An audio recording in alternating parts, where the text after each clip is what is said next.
mga ninuno pa. Mga ilang hektarya kaya ito, sir? Wala pang isang hektarya ito. Oh, maliit lang no? Lang may ano yan.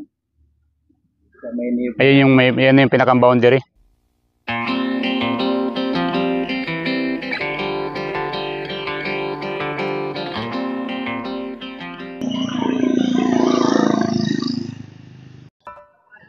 Ngayong araw nga ay andito tayo sa Lucban, Quezon.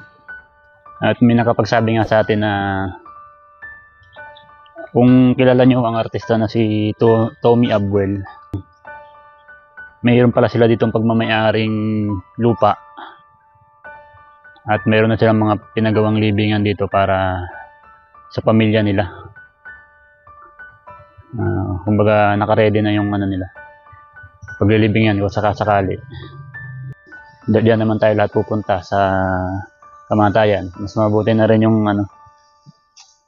pinaghahandaan. Tinuro na rin sa atin kanina, kaso hindi ko pa naakyat. Doon daw sa may bandang taas. Ayan, ililibot-libot ko muna kayo dito sa sementeryo ng Lucban. Medyo may kasukalan na rin to. Marami ng puntod na nakalubog sa damo.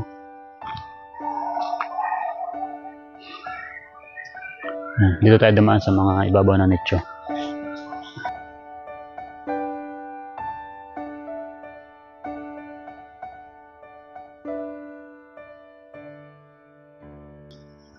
Sa mga millennial, hindi kayo makaka-relate dito kasi may edad na po ito si Mr. Tommy Abwel.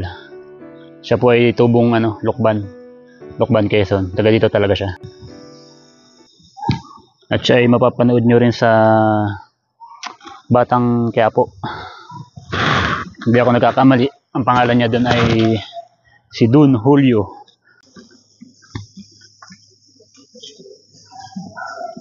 Marami na rin mga ginibang lapida dito.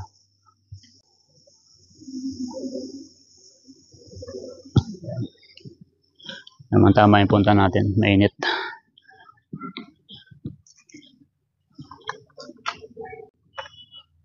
Siguro yung natatanaw ko dun sa kabila na yun na parang Musileo. Diretso pa rin yung sementeryo dun. Kaso hindi na tayo makababa mga buddy kasi masukal na yung daan. Hanapin natin yung daan dyan mamaya. Hindi ko siya katulad ng mga ibang sementeryo na mga public na halos patong-patong na yung mga nakalibing.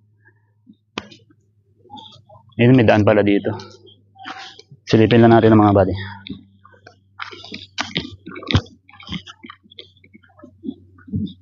Tayo po ay gumagala sa sementeryo.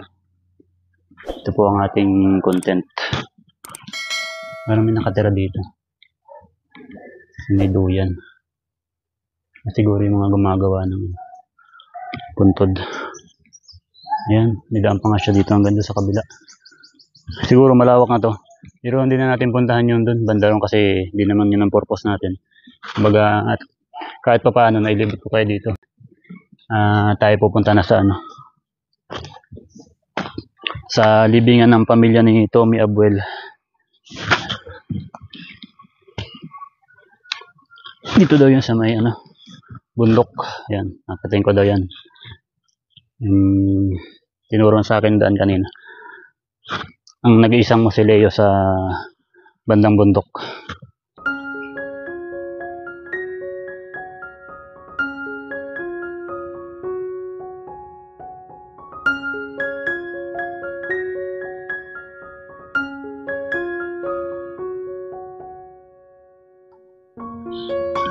Rosas, Lusal.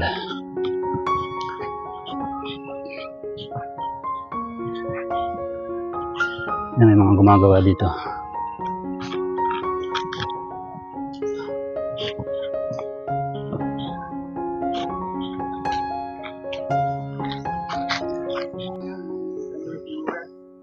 Hindi na po kasamahan dito.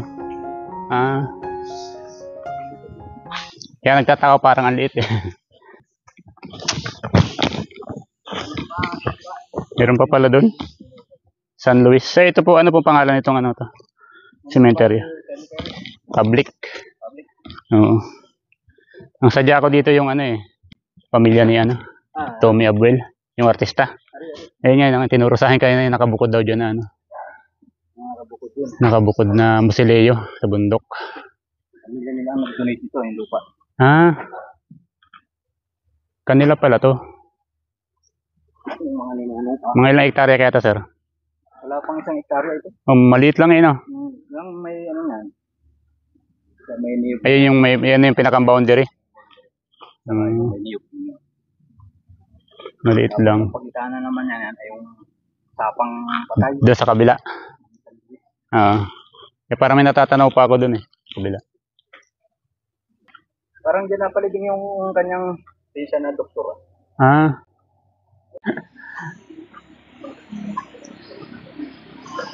Thank you, sir. Puntahan ko lang dito sa taas.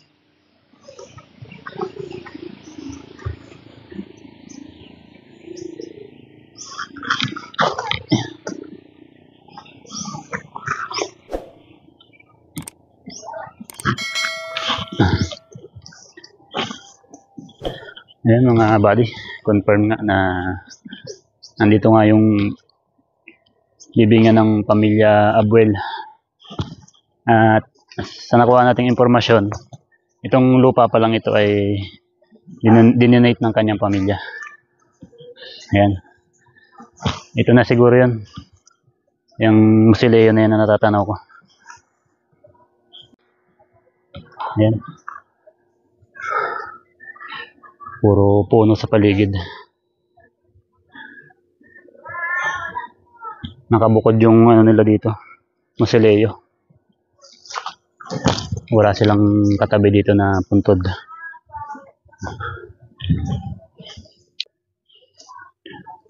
Ito na nga mga buddy. Nakita na natin. Nestor Wilbert Abuel. Halos bago lang din siya nilibing dito. 2018. Hindi pa rin ganun katagal. Tapos dito sa kabila. Ito matatagal na. 2009. 2009.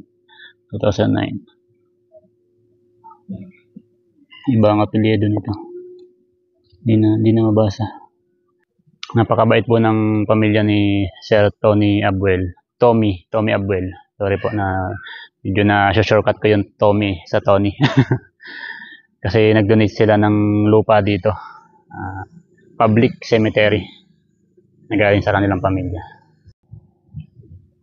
Doon sa kabilang yon, San Luis Cemetery daw. Private naman yun sa kabila. Ayan. Libot-libutin pa natin tong musileo nila.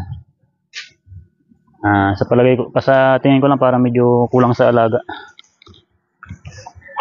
Kulang sa linis. Pero yung mga damo naman natatabasan sa gilid. Ayan. Ayan, sarado yung gate. Pero may daan dun sa baba. Ayan mga buddy.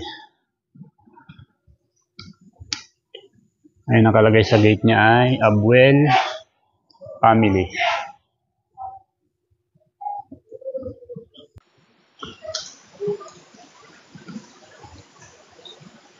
Yan, Antonia Abuel. Kung na mabasa yung nasa sa baba. Ay, mga kamag-anakan niya po yung nakalibing dito.